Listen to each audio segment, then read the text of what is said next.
2023 में जो बच्चे 9th में पढ़ रहे हैं, जो 10th में पढ़ रहे हैं, जो 11 में पढ़ रहे हैं और जो 12 में पढ़ रहे हैं, ऐसे बच्चों के लिए बिहार बोर्ड की तरफ से, एजुकेशन डिपार्टमेंट की तरफ से 3 नए नियम जो लाए गए हैं उसकी जानकारी हर एक छात्र को होनी चाहिए, क्योंकि जानकारी ना होगी तो आपको नुकसान होगा, बहुत सारी परेशानियां आपको झेलनी पड़ सकती हैं।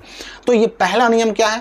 पहला नियम कि अब आपको अपना स्कूल, जहां आपने एडमिशन कराया जिस स्कूल में या जिस कॉलेज में, अब वहां क्लास करना पड़ेगा। अब वहां आपको 1 साल के अंदर, एक एकेडमिक ईयर के अंदर आपको 75% अटेंडेंस बनाना होगा। और ये 75% अटेंडेंस काउंट कैसे होगा भाई?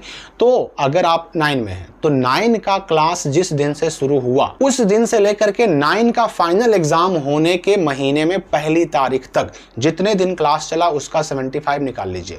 उसी प्रकार 10 में जिस दिन आपका क्लास शुरू हुआ उस दिन से लेकर के जिस महीने में 10 का फाइनल एग्जाम है, मैट्रिक का फाइनल एग्जाम है, उस महीने की पहली तारीख तक जितने दिन क्लासेस चले उसका 75% अटेंडेंस आपके स्कूल में होना चाहिए। सेम वही चीज़ 11th में है कि जिस दिन से आपका क्लास शुरू हुआ, एकेडमिक ईयर शुरू हुआ, उस दिन से लेकर के 11th के फाइनल एग्जाम होने तक जितने दिन क्लासेस चले उसमें 75% दिन आपका अटेंडेंस होना चाहिए। और 12 में भी सेम वही चीज़ है। तो ये 75% अटेंडेंस का मामला जो है, इसके लिए बिहार बोर्ड ने सिर्फ ऐसा नहीं कि मौखिक कहा है, बज़ाब्ते इसके लिए विज्ञप्ति निकाली गई है, नोटिफिकेशन निकाला गया है, जो आप स्क्रीन पर देख भी सकते हैं। और इस नोटिफिकेशन में कह दिया गया कि भैया अगर आपका 75% हाजिरी अपने स्कूल कॉलेज में नहीं बनेगा तो हम आपको मैट्रिक इंटर की परीक्षा में बैठने नहीं देंगे।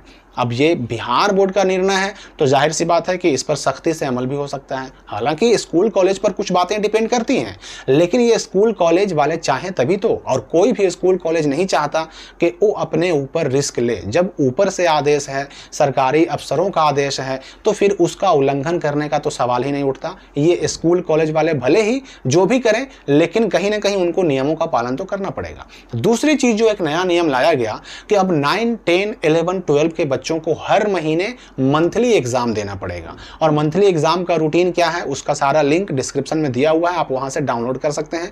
वो सितंबर के महीने से शुरू हो रहा है। सितंबर के महीने में 4 दिन 5 दिन होगा एग्जाम, फिर अक्टूबर में होगा, फिर नवंबर में होगा, फिर दिसंबर में होगा और फिर फाइनल एग्जाम होगा। तो ये हर महीने एग्जाम होगा। अब जो पहले 3 महीने 4 महीने पे होते थे, अब हर महीने होने वाला है। 9 का भी, 10 का भी, 11 का भी और 12 का भी। तो ये मंथली एग्जाम का नया सिस्टम लाया गया, इसको भी आप समझना है। अब यहाँ पर कुछ बच्चे थोड़े से डाउट में थे कि अगर हम ये मंथली एग्जाम ना दें या इसमें हम फेल हो जाएं तो क्या होगा।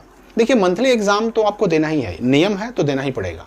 अगर मान लेते हैं कोई बच्चा अगर इसमें शामिल नहीं होता है तो उसके साथ क्या करना है ये फैसला उसके अपने स्कूल या कॉलेज वाले करेंगे। मतलब अगर स्कूल कॉलेज चाहे तो ऐसे बच्चों पर कोई कार्रवाई नहीं भी कर सकता है, लेकिन अगर स्कूल कॉलेज चाहे तो ऐसे बच्चों को अगले क्लास में जाने से, रजिस्ट्रेशन का फॉर्म भरने से, एग्जाम फॉर्म भरने से रोक सकता है। ये अथॉरिटी स्कूल कॉलेज के पास है, ये अधिकार उनके पास है। तो एग्जाम ना देने से नुकसान होगा या नहीं होगा ये पूरी तरह से आपके अपने स्कूल पर, अपने कॉलेज पर डिपेंड करता है। लेकिन फिर भी रिस्क है, इसलिए ये रिस्क ना लें। और एग्जाम जब व्यवस्था की जा रही है, नियम लगाया जा रहा है, तो आपको एग्जाम देना चाहिए। साथ ही साथ ये एक डाउट ये भी बच्चों का है कि अगर हम इस मंथली एग्जाम में फेल हो जाते हैं तो क्या होगा, उससे क्या नुकसान होगा। देखिए, ये एग्जाम किसी को फेल करने के लिए नहीं किया जा रहा। ये एग्जाम लिया जा रहा है कि भाई बच्चों में जो शैक्षणिक सुधार हो रहा है उसका आकलन, उसका अंदाजा लगाया जाए। कौन सा बच्चा कमजोर है, कौन सा बच्चा इंटेलिजेंट है, कौन ठीक कर रहा है, कौन अच्छा नहीं कर रहा है, ये जानकारी के लिए, ताकि बच्चों के स्तर को, उनके लेवल को, उनके इंटेलिजेंसी को नापा जा सके और उसके हिसाब से उनको सुविधाएं दी जा सके।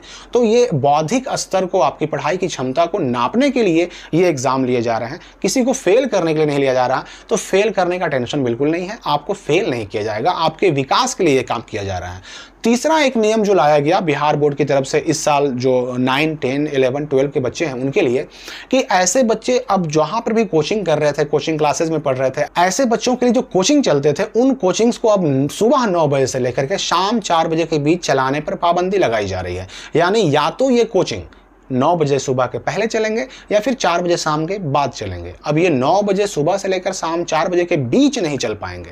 तो मतलब ये हुआ कि कोचिंग आप जहां भी क्लास करते थे उस टाइमिंग को चेंज किया जाएगा, या तो 9 से पहले या फिर 4 के बाद। ये इसलिए किया जा रहा है ताकि 9 से 4 के बीच बच्चे अपने अपने स्कूल या कॉलेज में जा सकें, वहां क्लासेस कर सकें।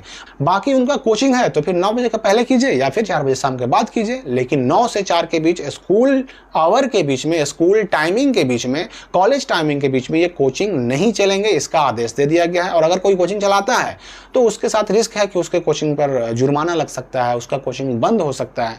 ये सारी चीज़ें नियम लगाई गई हैं, तो इनका सीधा प्रभाव आप पर पड़ने वाला है, आपकी पढ़ाई पर पड़ने वाला है। तो इन सारी बातों की जानकारी के लिए अलग से वीडियो के डिस्क्रिप्शन में कमेंट में लिंक भी डाला हुआ है, वहां से आपको सब कुछ मिल जाएगा, रूटीन वगैरह डाउनलोड कर सकते हैं। अगर कोई डाउट आपका बच जाता है तो कमेंट में पूछ सकते हैं। मिलते हैं हम अगली वीडियो में एक नई जानकारी के साथ।